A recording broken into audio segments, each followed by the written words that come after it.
Very good morning students, last class में हम connective tissue का specialised connective tissue that is skeletal connective tissue start कर चुके हैं और उसमें हमने कार्टिलेज और बोन को डिफरेंशिएटिंग फॉर्म में उसका डिटेल्स पढ़े और हमने टाइप्स ऑफ कार्टिलेजेस को रीड किया। आइए आज हम types of bone and the structure of a long bone this we will discuss in detail.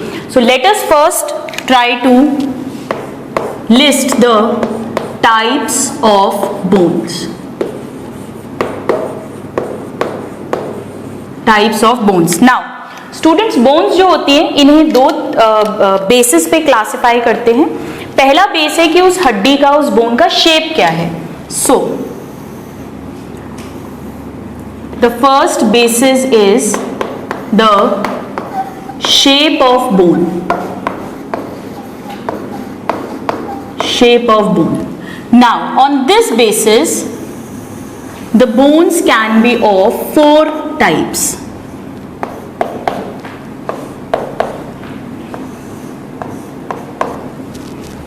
Number 1, जो हमारे बॉडी के मेजॉरिटी बोन्स होती हैं, that is the long bones, जो लंबी लंबी बोन्स है। जैसे आपके यहाँ पर एक लंबी सी बोन है, humerus, this is the arm bone. यहाँ पे 2 बोन्स होती हैं हमारे फोर आर्म में, there are 2 bones, they are called the forearm bones, that is the radius and the ulna. फिर यहाँ जो बोन्स है हमारी 5 bones, these are the metacarpals. यहाँ पर जो हड्डियां हैं फैलेंजेस। इसी तरह से लेग में जो थाई बोन है, जो हमारे नी के नीचे, नी और एंकल के बीच में 2 बोन्स हैं, टीबिया फिबिला। ऐसे ही हमारे जो फुट है उसमें जो 5 बोन्स हैं और उंगलियों में जो बोन्स हैं, they all are types of long bones. Another example, ये जो हमारी कॉलर बोन होती है स्टूडेंट्स, जिसे क्लैविकल कहते हैं, this is also a long bone. So they are basically long, so hence they are called long bones. इन bones की डिटेल हम जब मस्कुलर लोकोमोटरी सिस्टम पढ़ेंगे तब हम हर बोन की एक एक करके डिटेल पढ़ेंगे, बट अभी अगर हम इनका डिवीजन लिखें, so first is the long bones. Majority bones जो है, मैक्सिमम बोन्स, वो लॉन्ग बोन्स ही होती है। इसके कुछ एग्जाम्पल्स हम लिख लेते हैं, जैसे कि humerus which is the arm bone, then femur which is the thigh bone, this is the longest bone of the body, हम पढ़ेंगे डिटेल में, thigh bone. Then we have clavicle, that is the collar bone, this is the collar bone, etc. others also. Now second type, एक long है students, तो दूसरी obviously क्या होंगी, short bones. Short bones मतलब ये बहुत छोटी छोटी सी bones होती हैं, they are very short in shape। जैसे जो हमारी रिस्ट है, कलाई, यहाँ पर टोटल 8 बोन्स होती है, छोटी छोटी छोटी, 4 और 4, 4 की लाइंस में अरेंज्ड। ऐसी जो हमारी एंकल है, एडी, वहां पर भी छोटी छोटी बोन्स होती हैं, 7 in number. So they are called carpals, the wrist ones, and the tarsals, the ankle bones. So the examples are carpals and tarsals. अभी आपको लर्न करना पड़ेगा, बाद में हम इनको डिटेल में पढ़ेंगे। ये हमारा रिस्ट जॉइंट पे मिलती है, या एंकल जॉइंट पे मिलती है। So long and the short bones. Now the third type is the flat bones, ऐसी बोन्स जो चपटी होती हैं। So the third is the flat bones. Flat bones कौन सी होती है स्टूडेंट? बहुत सारी फ्लैट बोन्स हैं, जैसे जो हमारी चेस्ट की बोन है वो एकदम चिपकी हुई है, फ्लैट है। जो रिब्स हैं, they are flat bones. Then आपने अगर सलमान खान या किसी को भी देखा हो, वो जब इस तरह से अपनी बॉडी दिखाता है तो पीछे उसके ऐसे ट्राइंगल शेप की एक बोन दिखती है, this is the scapula, this is a shoulder bone, it helps in making the shoulder joint, this is also a flat bone. हमारा जो स्कल है, खोपड़ी, उसकी जितनी भी बोन्स है, majority they all are flat bones. हमारी फेस की जो बोन्स होती हैं वो भी बहुत पतली पतली होती हैं, they are also flat bones. So let us write some of these examples.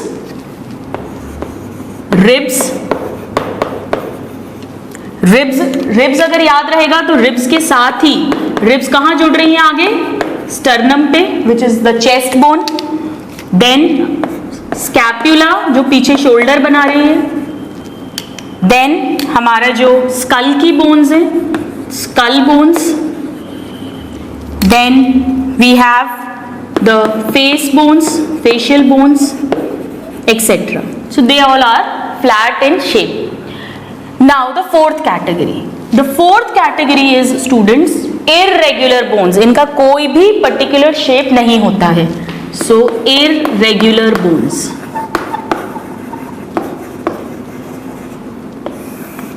Irregular का स्टूडेंट्स सबसे बढ़िया एग्जाम्पल जो है वो है हमारी वर्टिब्री, जो हमारी रीढ़ की हड्डी की जो हड्डियां हैं, बोन्स हैं, वो अलग अलग शेप्स की होती हैं. हम पढ़ेंगे इनका शेप जब हम लोकोमोटरी सिस्टम को डिटेल में पढ़ेंगे. So the first important example is the vertebrae. And then the jaw bones, they are also irregular, etc. Alright, so these are some of the examples of the long bones, the short bones, the flat bones and the irregular bone. And this classification is based on the basis of the shape of the bone. Now let us talk about the second classification और उसका basis क्या है. Alright, so let's talk about it. Now, types of bones. Second classification. और ये classification जो है students, ये इस बात पर बेस्ड है कि वो बोन फॉर्म कैसे हो रही है, what is their mode of development, how that bone is developing. So the basis is the mode of development of the bone. इस बेसिस पे there can be 3 kinds of bones.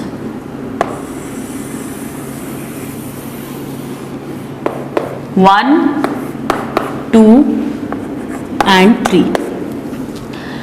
जो हमारी majority bones हैं, 90% of the bones, long bones, ribs, ये सब कैसे develop होती है स्टूडेंट्स. एम्ब्रियो में जो हाईलाइन कार्टिलेज था, आपको याद है हमने हाईलाइन कार्टिलेज का एग्जाम्पल लिखा था, मोस्ट ऑफ एम्ब्रियोनिक कार्टिलेज. ये कार्टिलेज जो है इसमें, और जब एम्ब्रियोनिक लाइफ जैसे जैसे आगे बढ़ती है तब इसमें और खूब सारे कैल्शियम सॉल्ट्स डिपॉजिट हो जाते हैं और यही फिर बोन बना देती हैं. इस तरह की बोन्स को बोलते हैं cartilaginous bones because they are formed by the cartilages. So the first type is the cartilaginous bones. इसका एक और नाम है स्टूडेंट्स एंडोकॉन्ड्रल बोन. क्यों? Endo means inside, chondra word cartilage के लिए यूज करते हैं. ये कार्टिलेज से बोन्स बनी हैं. सो एक्चुअली पहले कार्टिलेज था, इनके अंदर एक्चुअली क्या है, कार्टिलेज है जो सॉलिडिफाई हो गया है क्योंकि इसमें कैल्शियम सॉल्ट्स बहुत ज्यादा डिपॉजिट हो गए हैं. So the other name is also the endochondral bones. आपको ये सारे नाम आने चाहिए क्योंकि किसी भी तरह से क्वेश्चन पूछा जाता है. इन्हें एक और नाम देते हैं स्टूडेंट्स रिप्लेसिंग बोन्स. क्यों? क्योंकि कार्टिलेज जो है वो रिप्लेस हो रही है by bone. So they are also called replacing bones.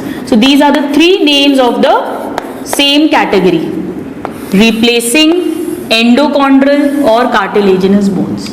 ये कैसे बन रही हैं? ये बन रही हैं कार्टिलेज में ऑसिफिकेशन हो गया. ऑसिफिकेशन क्या था? हमने लास्ट क्लास में पढ़ा था, the process of bone formation. So they are formed by ossification of cartilage. Ossification of cartilage. Alright, इसके एग्जाम्पल्स बहुत इंपॉर्टेंट है. इसका मेन एग्जाम्पल जो आपको पता होना चाहिए that is the long bones, most of the long bones and ribs. These are the 2 typical examples. ये पहले कार्टिलेज थे और फिर ये बोन बन गए. Now the second type. Second type की जो बोन्स है स्टूडेंट्स, ये कार्टिलेज से नहीं बनी है. आपको याद है डर्मिस ऑफ स्किन हमने एग्जाम्पल पढ़ा था, which is a kind of dense connective tissue. उसमें जब ऑसिफिकेशन का प्रोसेस हो जाए, यानी बहुत सारा कोलेजन आ जाए, बहुत सारे कैल्शियम सॉल्ट्स आ जाए, तो वो बोन बन जाएगा. So they are called dermal bones, क्योंकि ये डर्मिस से बनेंगे. So they are dermal bones. और डर्मिस कैसी है, एक लेयर है, एक मेम्ब्रेन की तरह है, तो इन बोन्स को मेम्ब्रेनस बोन्स भी कहते हैं। सो दे आर डर्मल और मेम्ब्रेनस या इन्वेस्टिंग बोन्स, क्योंकि जो डर्मिस है उस पे कैल्शियम सॉल्ट्स और जो भी बोन के कंपोनेंट्स हैं वो इन्वेस्ट हो गए, अंदर डिपॉजिट हो गए। So they are the second type, dermal, membranous और इन्वेस्टिंग बोन्स। कैसे बनती हैं ये? By, they are formed by ossification of dermis of skin, dermis of skin. Cartilage से नहीं बनी है, ये स्किन की डर्मिस से बनी है, ये कार्टिलेज से बनी है। इसके दो टिपिकल एग्जाम्पल्स हैं स्टूडेंट्स, जैसे कि the most of the skull bones, then most of the facial bones, जो हमारे फेस पे बोन्स होती हैं वो सब इसी तरह से बनती हैं। Alright, now let's see the third type. Third type की जो बोन है स्टूडेंट्स, ये ना तो डर्मिस से बनी है ना कार्टिलेज से बनी है, ये बनती है जो टेंडन्स हमने पढ़े थे, जो मसल को बोन से कनेक्ट करता है, एक टाइप का dense irregular tissue, sorry dense regular tissue, I am sorry, dense regular tissue, tendon. उस टेंडन में ऑसिफिकेशन का प्रोसेस हो जाए, बहुत सारे कैल्शियम सॉल्ट्स, कोलेजन डिपॉजिट हो जाए और वो खुद एक बोन में कन्वर्ट हो जाए, तब हम उसे कहते हैं सिसेमॉइड बोन। तो third category is the sesamoid bone. Now why they are called sesamoid? क्योंकि जो तिल का बीज होता है, सीसेम का सीड, उसके जैसा ये दिखती हैं। सो ये वर्ड जो आया है, ये आया है सीसेम सीड लाइक, जो तिल का बीज होता है। और ये कैसे बनी है students? They are formed by ossification of tendons. Very important students, बहुत क्वेश्चन आता है इस पे, very important. Form by ossification of tendons, यानी पहले टेंडन रहा होगा और उससे ये हड्डी बन गई है। इसके एग्जाम्पल्स हैं, एक तो जो हमारी नी बोन होती है घुटने में, घुटने की कटोरी जिसको बोलते हैं knee cap, that is the patella और द नी कैप। ये इसी तरह की बोन है, पहले टेंडन बनता है और उस टेंडन से फिर ये बोन बनती है। और एक और एग्जाम्पल है इसका स्टूडेंट्स, हमारी रिस्ट में ज्यादातर जो शॉर्ट बोन्स थी उनमें से एक बोन होती है which is the pisiform bone, जो कि टेंडन से बनती है। सो पिसिफॉर्म बोन ऑफ रिस्ट, दोनों ही बहुत इंपॉर्टेंट एग्जाम्पल्स हैं, कई बार पूछा गया है। इसमें से जो पटेला है, this is the largest sesamoid bone. ये डायरेक्ट क्वेश्चन है जो पूछते हैं, largest sesamoid bone, it's a direct question. All right, all the examples, both the examples are very important. So these are the three kinds of bone formed by ossification of cartilage, then cartilaginous bone, ossification of dermis, then dermal bone, and ossification of tendon, then it is sesamoid bone. इनके examples learn करने के लिए आइए students हम एक trick learn कर लेते हैं, ताकि हम इसके एग्जाम्पल्स लर्न कर सकें। ये बहुत इंपॉर्टेंट है, क्योंकि ट्रिक है कि जो लैंड रोवर कार है वो आप जानते हैं सुपर फास्ट है और उसकी perfect performance, it's a beautiful car. So Land Rover has super, या Land Rover is super fast with perfect performance. This is the trick to learn the types of bones. All right. So Land Rover is super fast with perfect performance. आइए इस trick को समझ लेते हैं हम। पहले हम बात करेंगे कार्टिलेजिनस बोन्स की। इसमें आएंगी long bones and ribs. They both are cartilaginous. Now the second type, that is the dermal bones. Dermal bones में क्या आएगा students? First is the skull bones and the facial bones. All right, and they both are what kind of bones? They both are the dermal bones. And now the sesamoid bones, very important.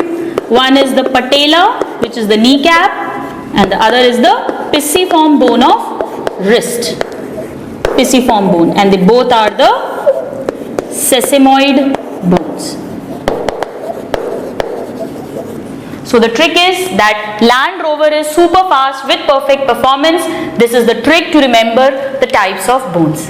आप इसको note down करें और फिर हम read करेंगे what is the structure of a typical long bone of mammals. Please note it down. So these were the types of bones. Now let's try to understand how a long bone is formed, how a typical bone is formed.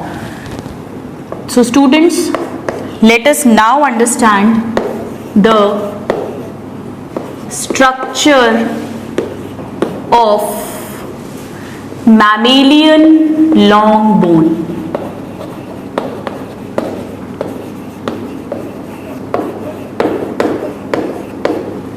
This is very important topic from your school point of view, exams as well as the MCQs point of view.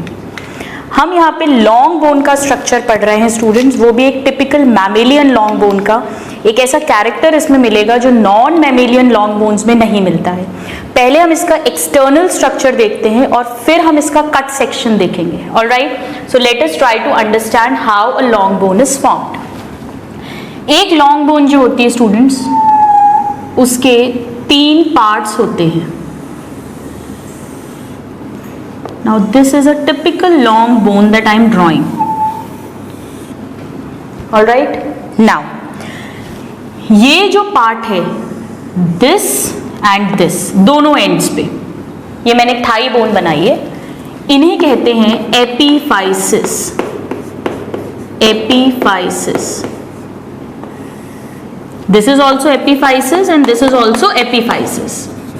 So what are epiphysis? They are the ends of long bone. All right.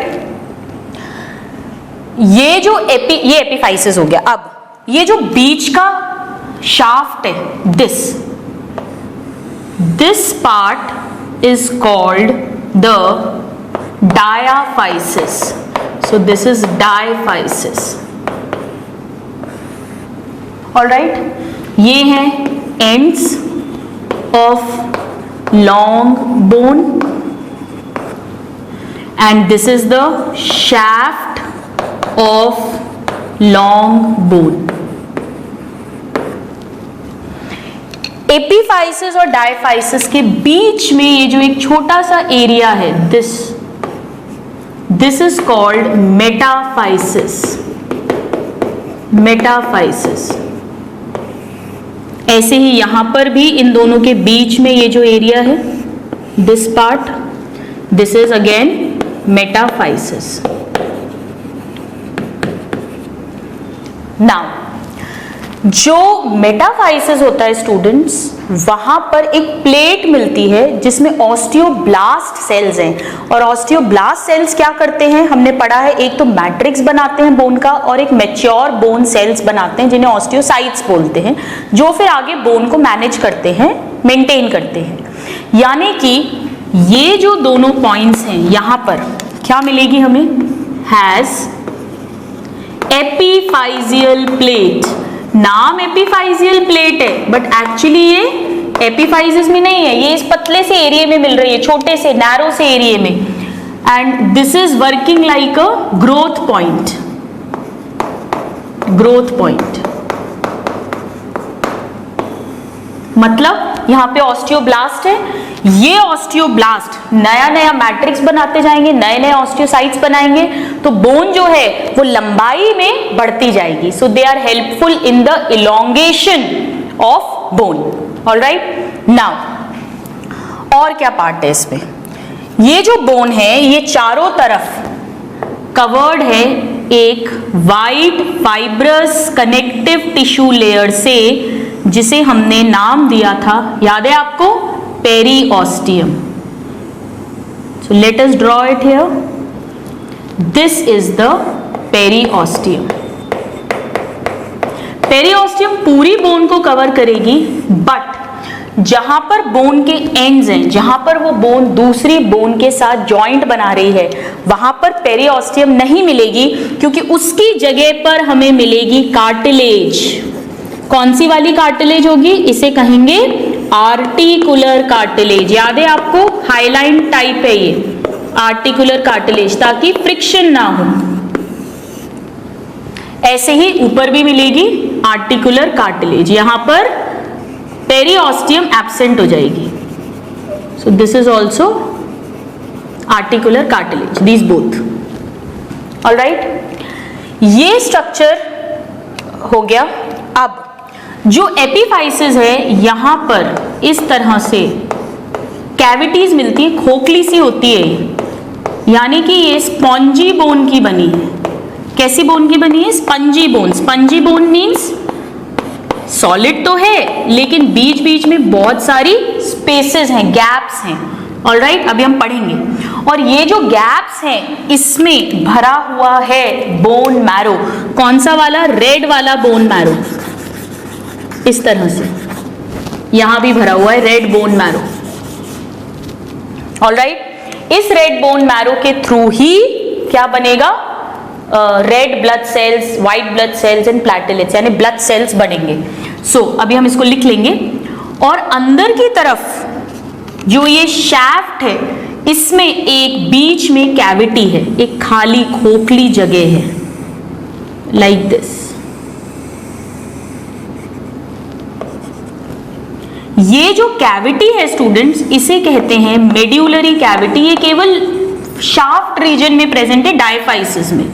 This is medullary cavity in diaphysis, in center of diaphysis. मैं इसे लिख देती हूं, diaphysis. Alright, medullary cavity.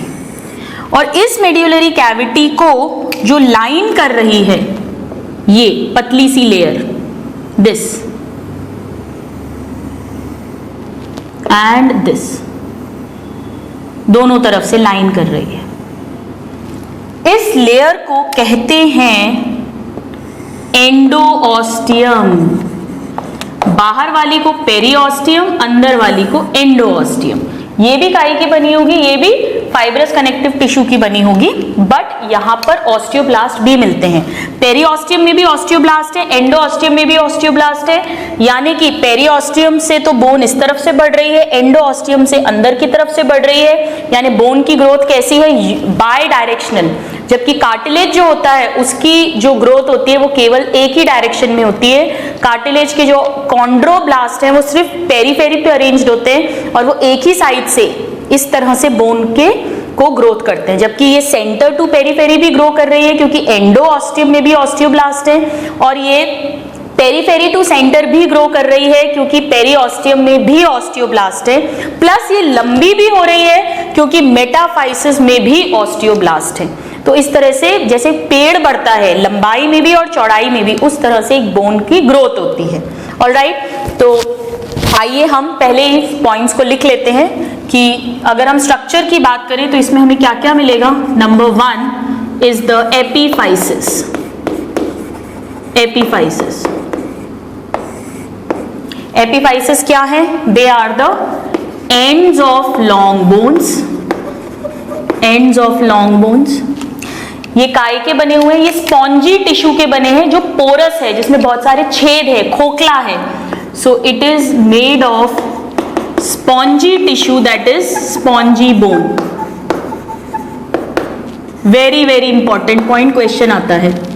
Spongy bone का क्या मतलब है? इसका मतलब ये है कि इसमें जो इसका मैट्रिक्स है, उसके बीच बीच में खाली जगह है। सो हमने क्या कहा था मैट्रिक्स की लेयर्स को? Lamella is in irregular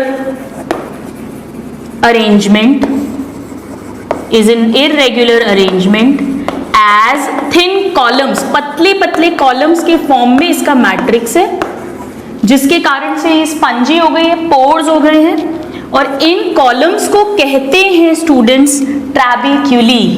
so question पूछते हैं ट्रैबिक्यूली कहाँ मिलते हैं? ट्रैबिक्यूली स्पॉन्जी बोन में मिलते हैं या एपिफाइसिस में मिलते हैं। किस तरह से स्ट्रक्चर होगा? जैसे सपोज अगर हम इसका क्रॉस सेक्शन देखें तो इस तरह से पतले पतले स्ट्रक्चर्स बोन प्लेट्स के फॉर्म में इसका मैट्रिक्स रहता है लाइक दिस, और बीच में पूरा भरा हुआ है रेड बोन मैरो, ये like this. Alright, so lamella is arranged as thin columns called trabeculae, and this is filled with red bone marrow। ये जो खाली जगह है रेड बोन मैरो, और रेड बोन मैरो क्या करती है? इट इज हीमोपोएटिक, यानी कि ये ब्लड सेल्स को बनाएगी। तो अगर क्वेश्चन आए कि बोन का कौन सा पार्ट हीमोपोएटिक है, तो आंसर होगा epiphysis. Epiphysis is the haemopoietic part. Why? Because it contains red bone marrow, alright, and it is made up of spongy bone. Now let's talk about the second part. The second part is called the metaphysis। Metaphysis जो है students, ये epiphysis और diaphysis के बीच में है। ये bone के elongation में हेल्प कर रहा है क्योंकि यहाँ पे ऑस्टियोब्लास्ट है। So between epiphysis and diaphysis, इसके पास क्या है? It has plate, it has osteoblast, so osteoblastic activity है इसकी। so very very important कि बोन की लेंथ कौन बढ़ाएगा? मेटाफाइसिस बढ़ाएगा।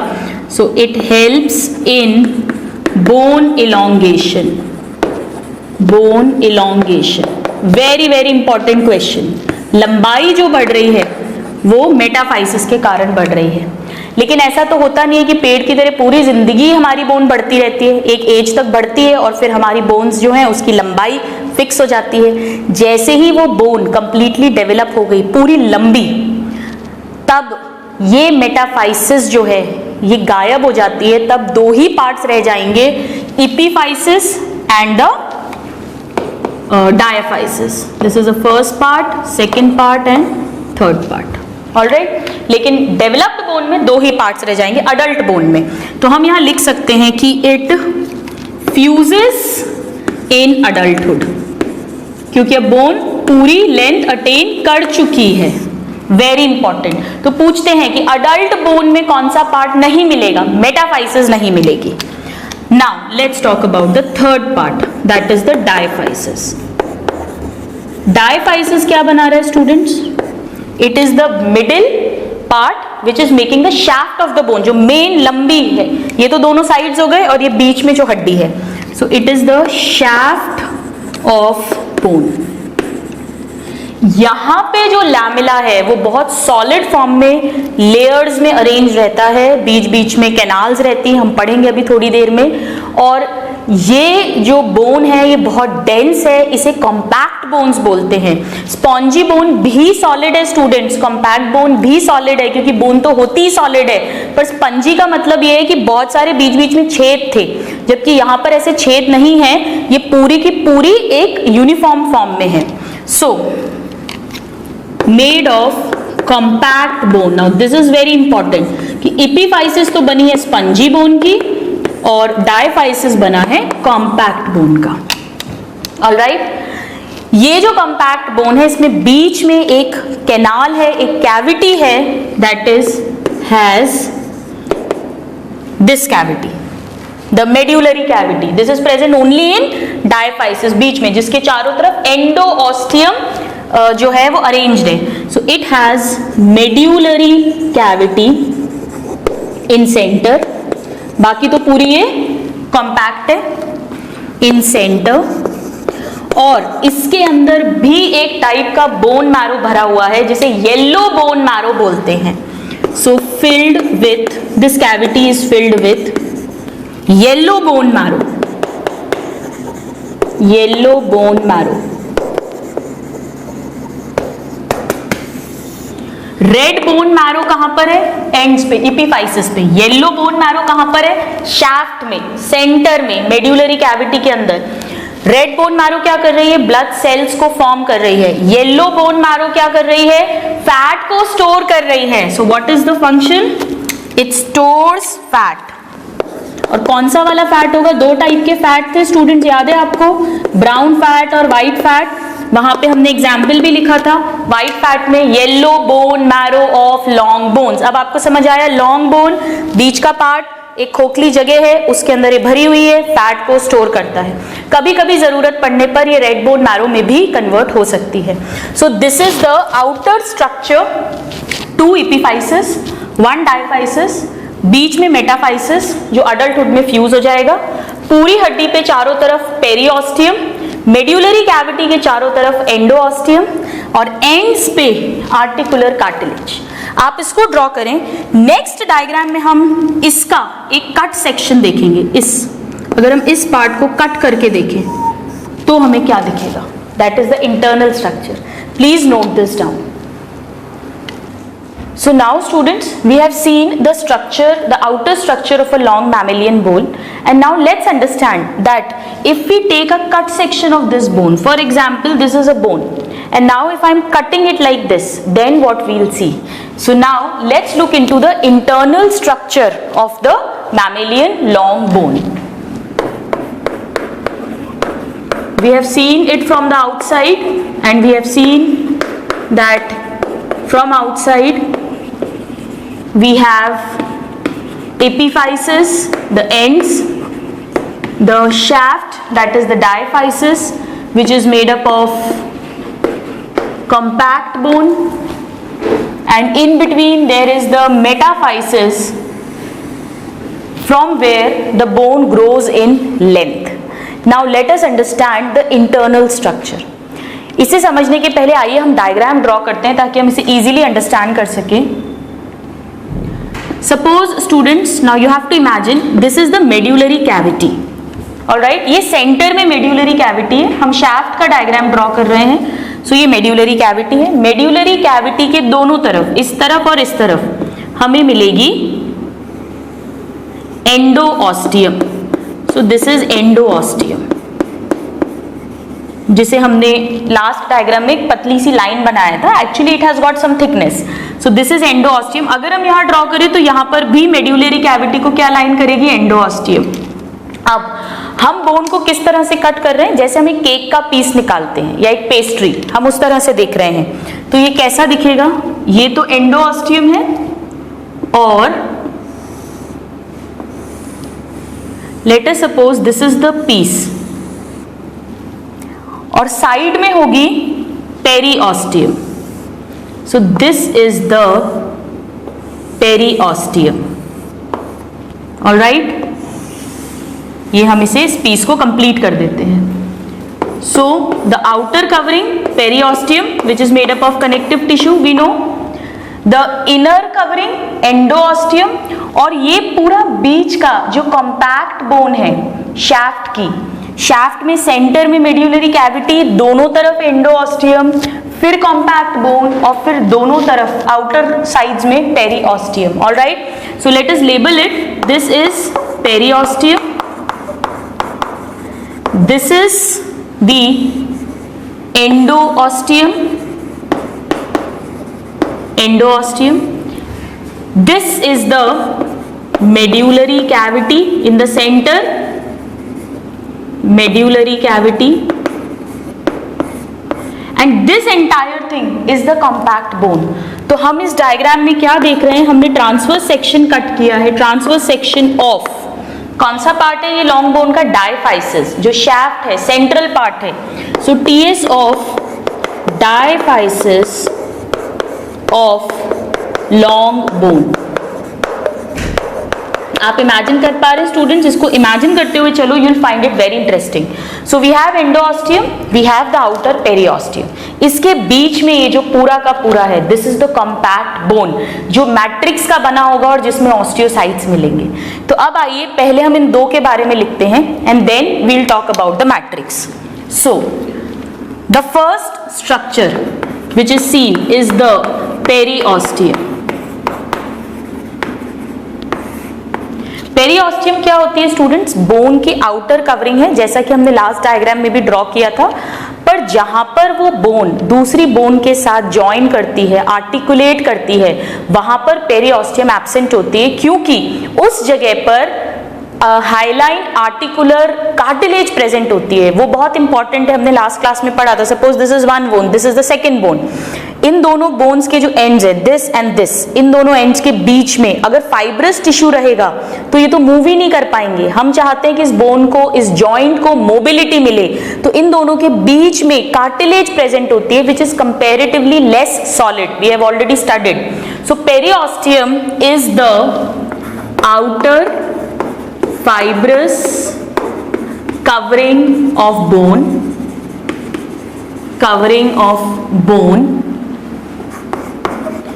लेकिन ये कहाँ नहीं है? जहां पर बोन दूसरी बोन के साथ आर्टिकुलेट कर रही है या जॉइंट बना रही है। So except, now this is very important, except at articular surface, यहां पर you will not find periosteum. Question आता है where is periosteum absent in a bone? At articular surface. Then what will you find? We will find articular cartilage which is hyaline type of cartilage. अब ये periosteum bone की outer covering बना रही है, यानी इसे बोन को strength देना है, प्रोटेक्शन देना है।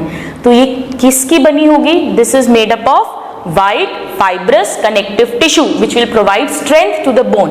So the next point is that this is made of white fibrous connective tissue and और इसमें क्या है स्टूडेंट्स? ऑस्टियोब्लास्ट है। हमने पढ़ा था 3 टाइप के बोन सेल्स हैं। ऑस्टियोब्लास्ट जो ऑस्टियोसाइट्स में कन्वर्ट होंगे which are the main cells, and osteoclast which are the bone destroying cells. तो पेरियोस्टियम में बहुत सारी, ये बाहर की तरफ तो जो लेयर है ये तो कनेक्टिव टिश्यू की लेयर होती है ताकि प्रोटेक्शन मिले, और अंदर की तरफ एक सिंगल लेयर होती है ऑस्टियोब्लास्ट की। ये ऑस्टियोब्लास्ट जो हैं ये लगातार मैट्रिक्स बना रहे हैं, मैट्रिक्स सिक्रीट कर रहे हैं, and they are also converting into osteocytes.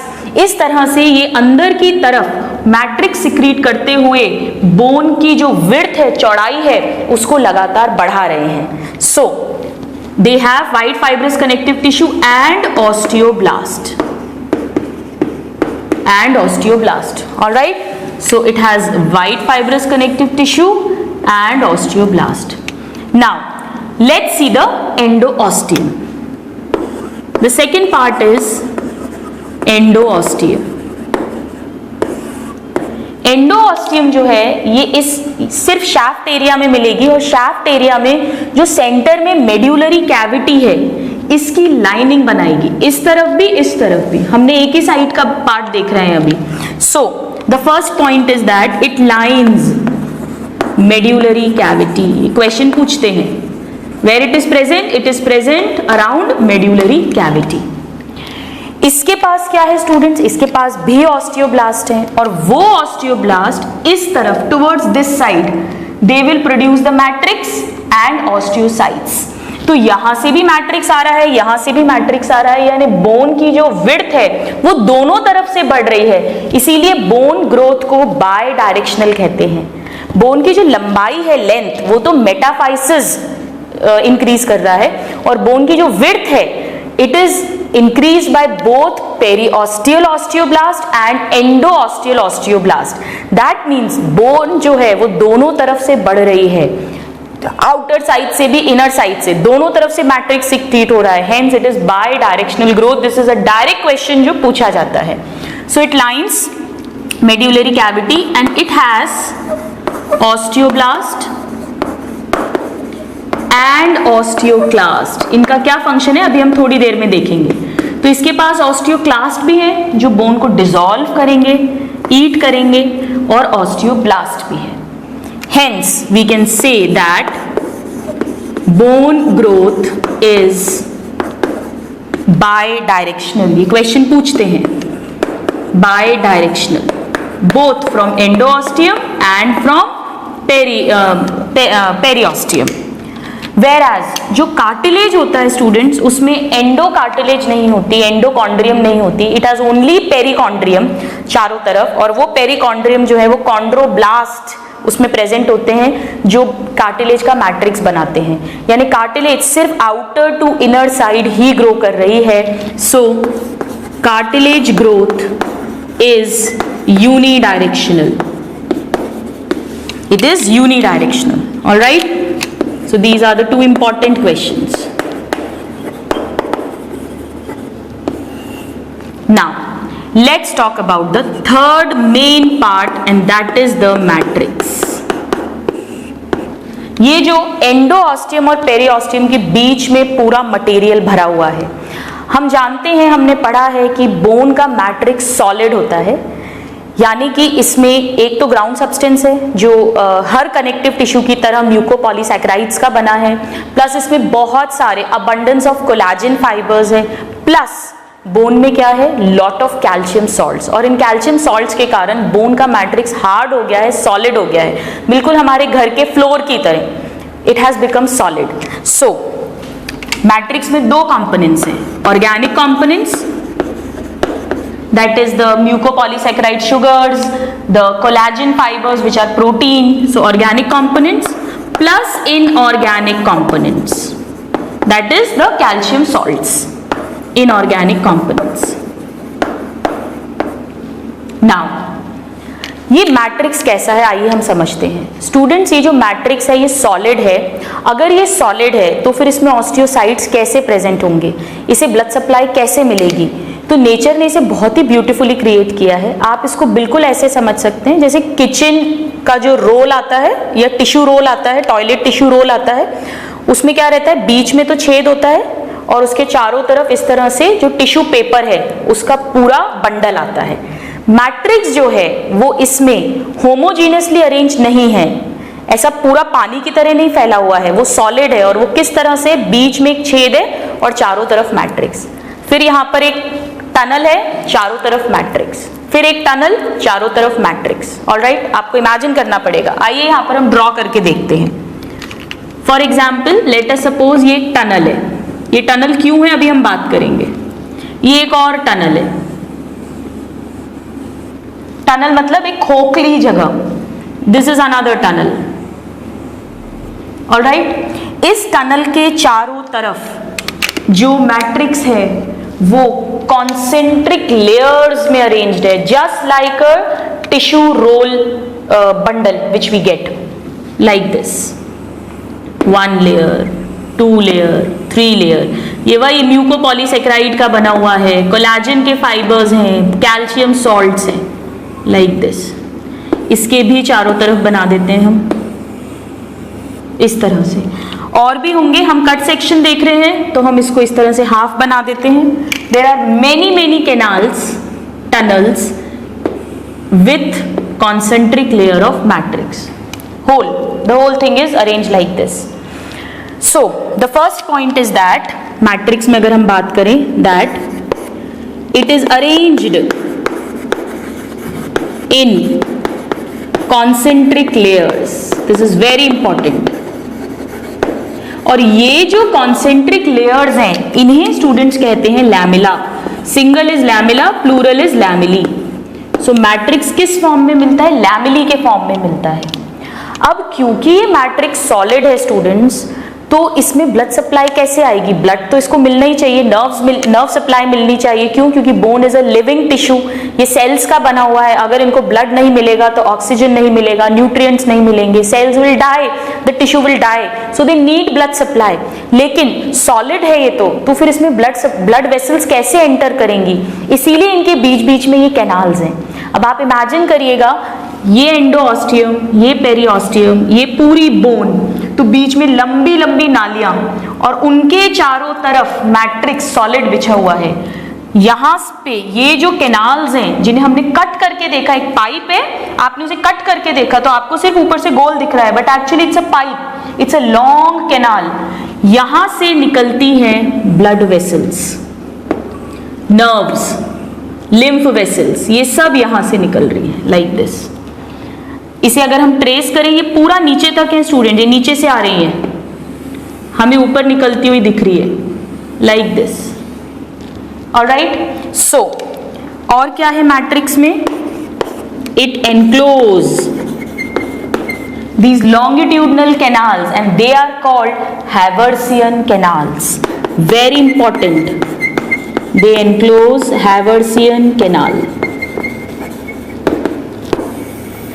ये कैनाल्स कैसी हैं स्टूडेंट्स? लंबी लंबी हैं, so they are longitudinal canals.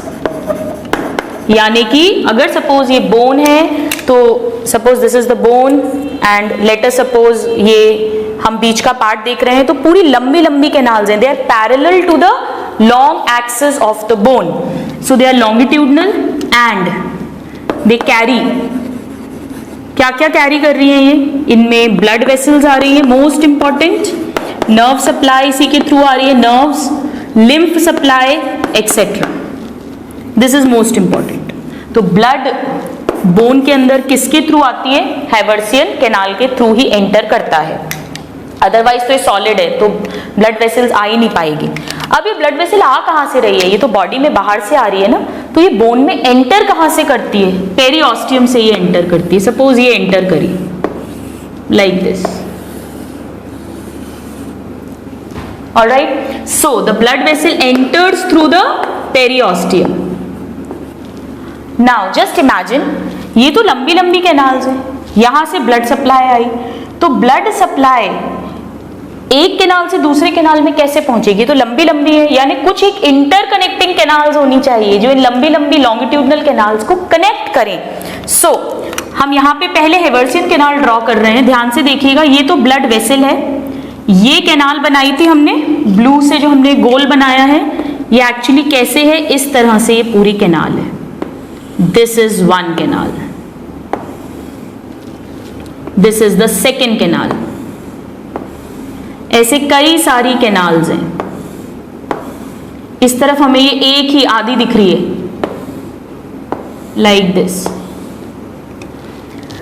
इनके अंदर ब्लड वेसल्स हैं, पर ये कैनाल्स आपस में कनेक्टेड हैं like this, otherwise blood supply कैसे आएगी? एक से दूसरे में, they are connected like this. तो ये जो लॉन्गिट्यूडिनल कैनाल्स हैं, ये लंबी वाली, these are the Haversian canals, Haversian canal which are carrying the blood vessels to the matrix, और ये जो ट्रांसवर्स हैं जो इन्हें कनेक्ट कर रही हैं, this one, this is the Volkmann canal, ये सब साइंटिस्ट के नाम पे नाम है। तो टू टाइप्स की कैनाल हो गई, एक लॉन्गिट्यूडिनल हैवर्सियन कैनाल्स and एक transverse Volkmann canal. So let us write down the third now, and that is the Volkmann's canal. Volkmann canal कैसी है स्टूडेंट्स? They are transverse, और क्या रोल है इनका? They connect Haversian canals. Haversian canals. So now what is happening? The blood is coming, the blood vessels are coming through the periosteum from outside. It is entering into the Volkmann canal, and then these Volkmann canals are connecting the Haversian canal, so it is going into the Haversian canals. Now what happens? अब students ये तो solid है पूरा, तो फिर इसमें osteocytes कैसे मिलेंगे? ये तो सॉलिड स्ट्रक्चर है। हाँ, आप इसको ऐसे इमेजिन करिए कि हमने अपने घर में एक फ्लोर बनाया मार्बल का, और हम चाहते हैं कि हम इसमें कुछ लाइट लगा दें। तो कैसे लगाओगे आप लाइट? आपको क्या करना पड़ेगा? उस फ्लोर पे छोटे छोटे से गड्ढे छोड़ने पड़ेंगे, डिप्रेशंस छोड़ने पड़ेंगे, उस डिप्रेशन में आप लाइट को फिक्स कर सकते हो। अदरवाइज आप लाइट फिक्स नहीं कर पाओगे, क्योंकि वो तो सॉलिड फ्लोर है। इसी तरह से ये जो लैमिली हैं, अब हम इन्हें पूरा भर देते हैं, इस तरह से पूरे में लैमिलीज होंगे लाइक दिस, ये कॉन्सेंट्रिक रिंग्स हैं, ये जो लैमेली हैं इनमें छोटे छोटे गड्ढे होते हैं इस तरह से, डिप्रेशंस और स्पेसेस, खाली जगह बीच बीच में। मैं ये एक में बना रही हूं, like this. Now these depressions are called lacuna और lacunae is the plural. So the fourth is lacuna और lacunae. What are these? These are spaces in matrix। जो solid matrix है उसमें कुछ खाली जगह छूटी हुई हैं जहां पर मैट्रिक्स नहीं भरा है, जो डिप्रेशंस हैं, गड्ढे हैं, इनके अंदर मिलेंगे ऑस्टियोसाइट्स। सो दे हाउस ऑस्टियोसाइट्स। ये ऑस्टियोसाइट्स को घर प्रोवाइड करते हैं, दे हाउस ऑस्टियोसाइट्स। तो क्वेश्चन आता है ऑस्टियोसाइट्स कहाँ मिलते हैं? Inside लैक्यूनी। What are lacunae? They are spaces in the solid matrix. All right? आइए इसको लेबल कर देते हैं हम पहले। ये जो लेयर्स हैं, कंसेंट्रिक लेयर्स जो हैं, these are the lamellae. All right? ये एक जो है this is the Haversian canal.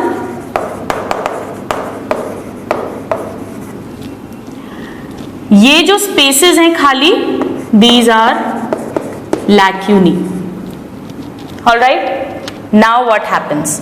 In spaces में बैठे हुए हैं ऑस्टियोसाइट्स, और ऑस्टियोसाइट्स जो होते हैं, हमने पढ़ा था लास्ट क्लास में, वो ब्रांच्ड होते हैं। क्यों ब्रांच्ड होते हैं अभी हम देखेंगे। आइए हम एक ऑस्टियोसाइट बना देते हैं इसके अंदर, बिल्कुल वैसे ही जैसे हमने जो गड्ढा बनाया है उसमें हमने लाइट का बल्ब लगा दिया। Another osteocyte. This is the third osteocyte.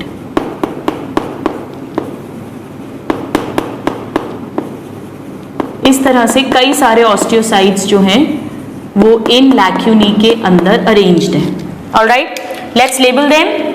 Suppose इस एक को हम लेबल कर देते हैं osteocyte. Alright, so let's write about osteocyte now. Osteocyte में क्या है? They are branched. अब आप इसे अंडरस्टैंड करिए। ब्लड वेसल बाहर से, बोन के बाहर से, बॉडी से पेरीऑस्टियम के अंदर आई। पेरीऑस्टियम से blood vessel Volkmann transverse canal में आई। ट्रांसवर्स कैनाल से जो लंबी लंबी कैनाल्स हैं, हेवेर्सियन कैनाल, उनके थ्रू ये पहुंच रही है ऊपर।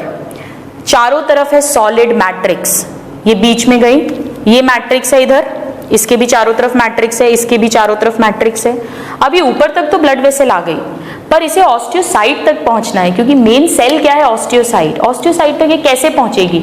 ये तो चारों तरफ सॉलिड है, यहां कहीं बीच में ऑस्टियोसाइट है, तो ये कैसे पहुंचेगी? इस लैमेले में बीच बीच में क्रैक्स होते हैं, पतले पतले cracks.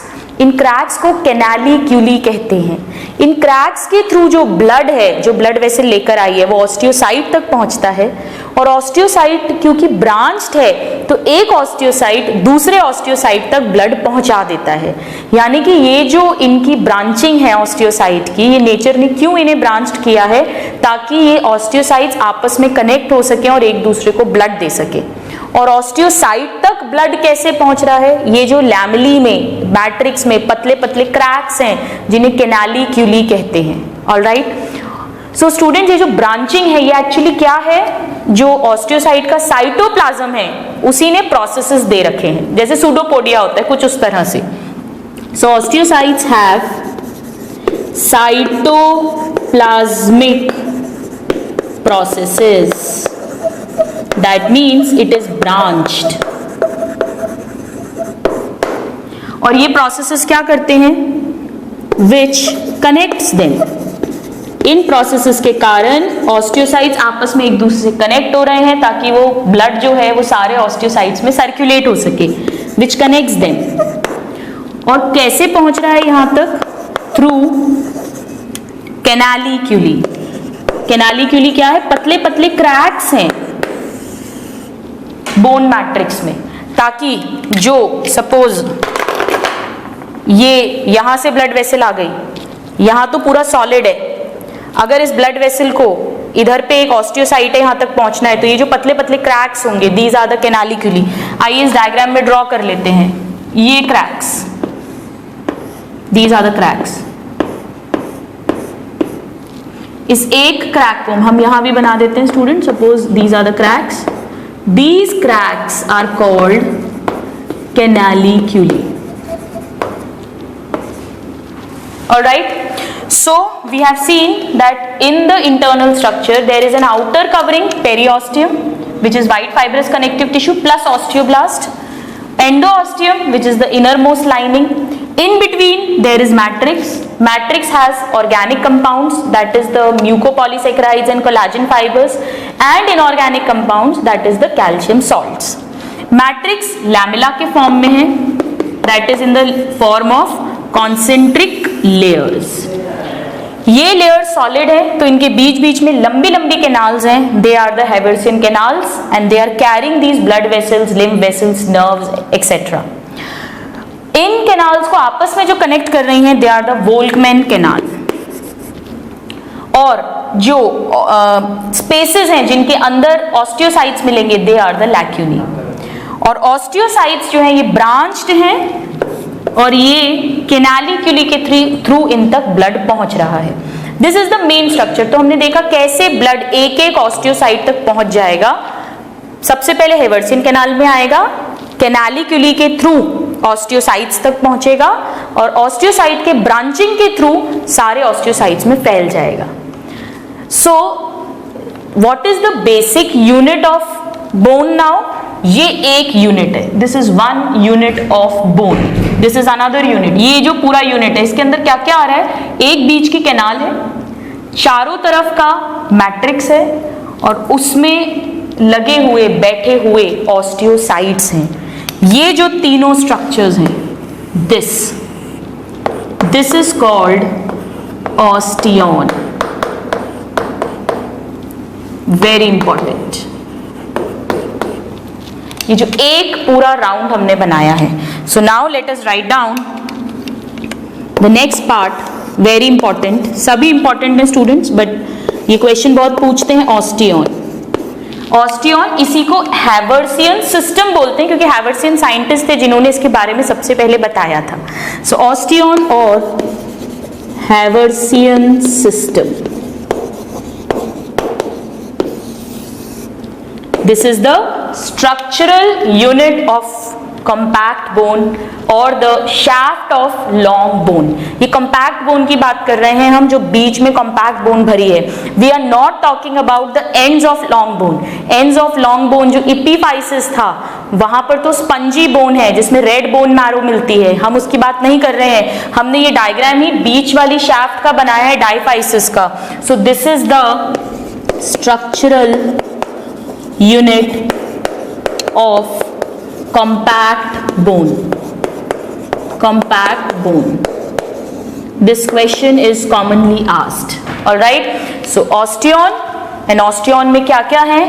हेवर्सियन canal, lamellae and osteocytes, ये तीनों मिलकर ऑस्टियन बनाते हैं। This is very very important students. इसको थोड़ा सा इमेजिन करके आप पढ़ें ताकि आपको बहुत इंटरेस्ट आएगा। Very easy to understand. Periosteum, endosteum, in between there is matrix. Matrix is arranged in layers called lamella. Inside the lamina there is a Haversian canal to provide the blood supply. इस Haversian canal को connect करेंगी Volkmann canal। Matrix में बीच बीच में खाली जगह है, spaces हैं लैक्यूनी, जिनके अंदर है osteocytes which are the main bone cells. Osteocytes are branched so that they can be connected through each other।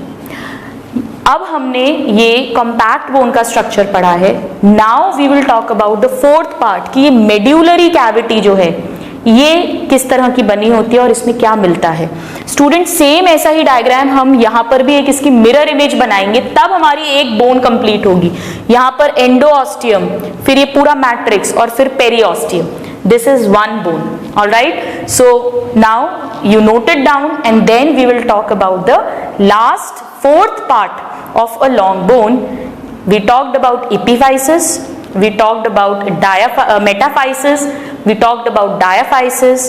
diaphysis का internal structure हमने देखा। जिसमें हमने पेरियोस्टियम पढ़ा, एंडोऑस्टियम पढ़ा, मैट्रिक्स पढ़ा, और अब हम लास्ट पार्ट पढ़ेंगे ये जो सेंटर की कैनाल है, that is the medullary cavity. You please note it down and then we'll read about the medullary cavity.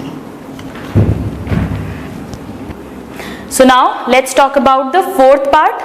We have talked about periosteum, the outer covering, endosteum, the inner covering, and in between the compact shaft. Now we'll talk about the medullary cavity.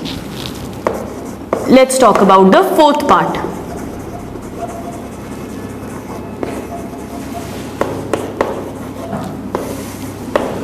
Medullary cavity कहाँ मिलेगी students? Shaft part के center में. So in center of shaft, और you can say diaphysis, diaphysis और shaft of long bone.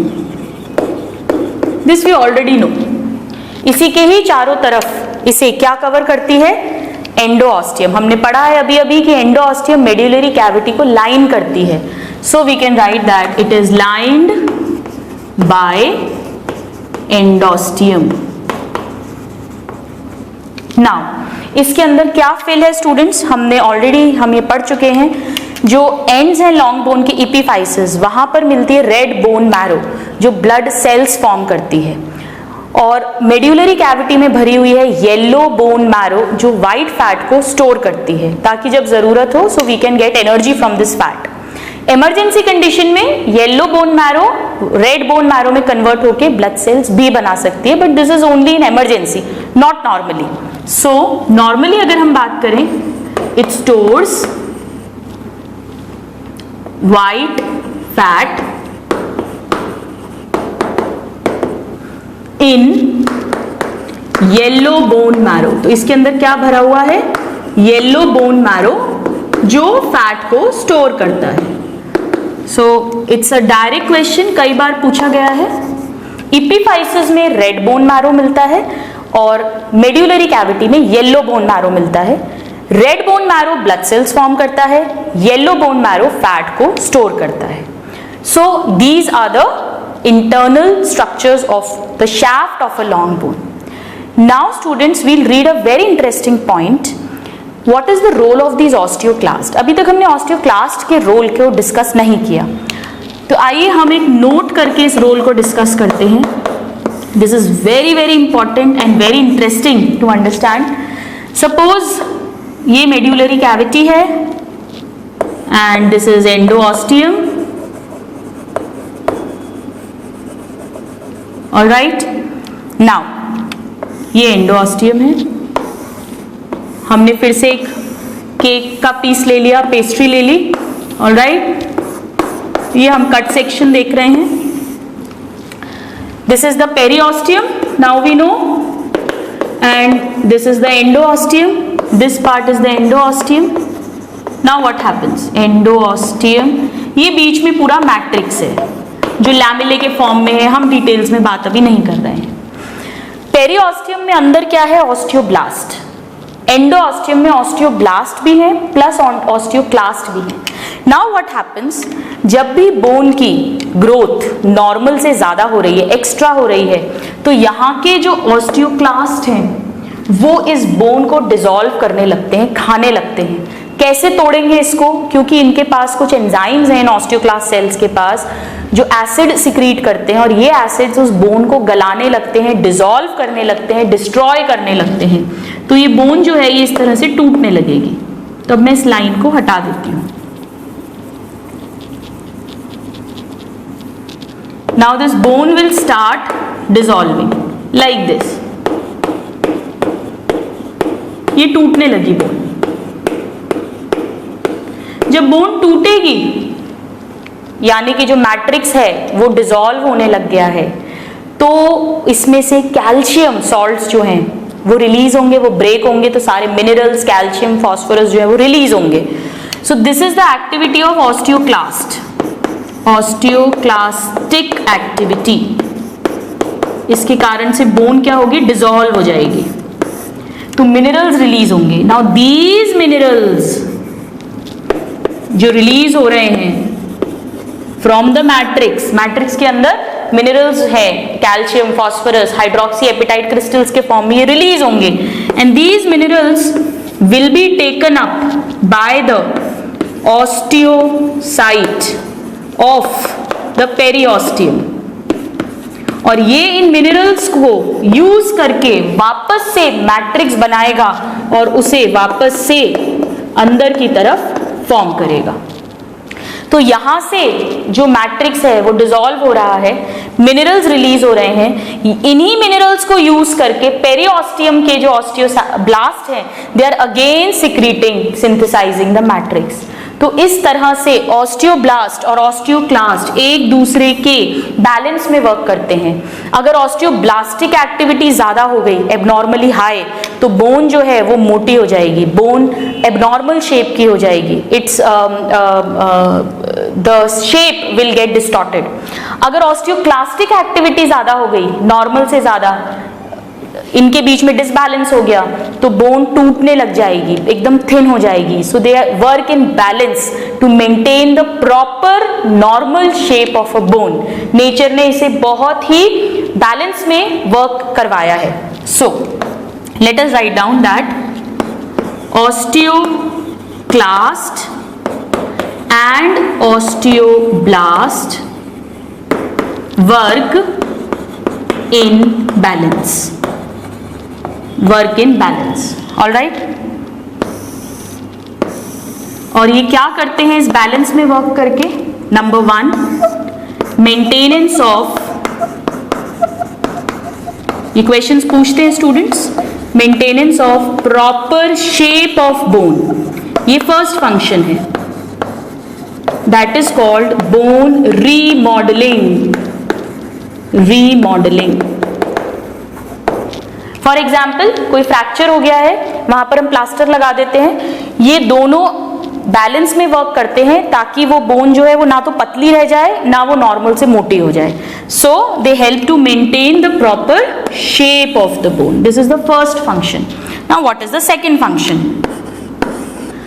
Suppose हम diet में calcium कम ले रहे हैं, आप मिल्क प्रोडक्ट्स अच्छे से नहीं ले रहे हो, आपकी बॉडी में ब्लड में कैल्शियम की कमी हो गई।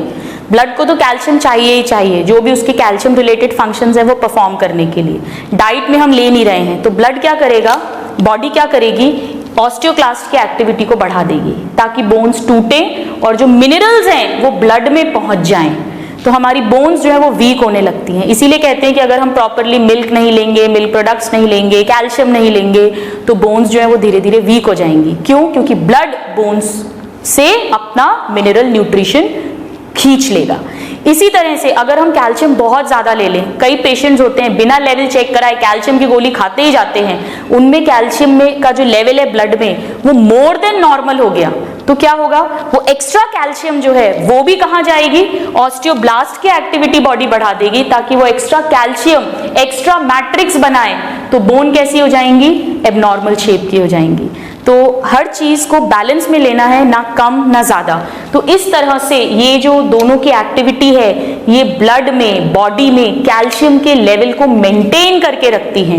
अगर कैल्शियम लेवल कम है ब्लड में तो बोन्स से ऑस्टियोक्लास्ट बोन को तोड़ेंगे, कैल्शियम को पहुंचा देंगे ब्लड में, और अगर ब्लड में कैल्शियम ज्यादा है तो ऑस्टियोब्लास्ट उस कैल्शियम से मैट्रिक्स बना के उसे बोन में डिपॉजिट कर देंगे। सो they maintain, the second function is the maintenance of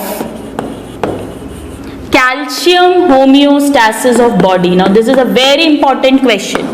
ये homeostasis of body, ये बॉडी में कैल्शियम के लेवल को, ब्लड कैल्शियम लेवल को मेंटेन करते हैं। इस नोट में हमें एक चीज और पढ़नी है स्टूडेंट्स, एक डिजीज होती है जो ऑस्टियोक्लास्ट की एक्टिविटी अगर बहुत ज्यादा हो जाए, यानी एबनॉर्मल ऑस्टियोक्लास्टिक एक्टिविटी, ये डायरेक्ट क्वेश्चन है जो पूछा जाता है। इससे एक डिजीज होती है जिसे कहते हैं Paget's disease. This you have to remember, Paget's disease. हम मस्कुलर सिस्टम में इसकी डिटेल्स पढ़ेंगे, अभी आपको सिर्फ ये याद रखना है। So this and Paget's disease. इस चैप्टर को, इस टॉपिक को खत्म करने के पहले हमें एक नोट और पता होना चाहिए जिस पे बहुत क्वेश्चन आता है, and that is which is the hardest tissue of animal body. Hardest tissue क्या है स्टूडेंट्स? हमने अभी तक जितने भी टिश्यूज पढ़े हम जानते हैं सबसे हार्ड होता है bone, so it is bone. पर इसी से रिलेटेड एक और क्वेश्चन आता है, ध्यान से सुनिएगा, बहुत आता है। Which is the hardest substance of body? Now they are not using tissue, they are saying substance. It can be any chemical, not necessarily कि वो लिविंग टिश्यू ही हो। This is enamel, very very important. हमारी जो teeth होते हैं, दांत है, उसके चारों तरफ इसकी कवरिंग रहती है इनेमल की। ये हार्डेस्ट सब्सटेंस है, हालांकि ये टिश्यू नहीं है, it is a material which is deposited on the top of our teeth. We will talk about it in digestive system. So अगर हार्डेस्ट टिश्यू क्वेश्चन आएगा तो आंसर बोन होगा, और अगर हार्डेस्ट सब्सटेंस आएगा तो answer will be enamel. So with this students, we have completed the cartilage and bone, one type of specialized connective tissue. Now in the next class, we'll begin with the vascular connective tissue, that is blood and lymph. Till then, a happy learning and have a good day. Thank you.